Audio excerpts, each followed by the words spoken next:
Alright, here's a quick little project I just made. I call this a non-bullshit project. Actually something I needed.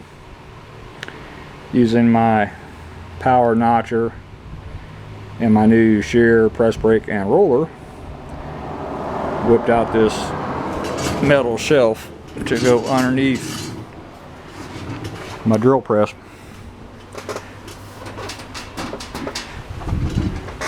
Good and stout. Not a perfect fit because the legs are not square, but it's good enough. So why did I need a shelf?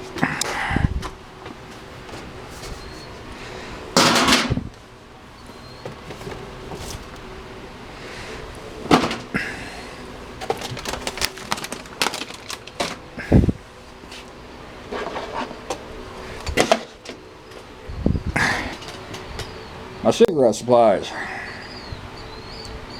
Down dirty and quick. Wish the base would have been square, would have been perfect. But that will do. Because I had a metal folding chair sitting here, a stack of my stuff on it, but of course that blocks my tool cabinet drawers, so that wasn't working too good, but that does. And I can put other stuff on it too, but a little lightweight stuff. But for now, it's for my cigarette rolling supplies. So, use my new machine. Make something I needed. It's all for this one. Thank you.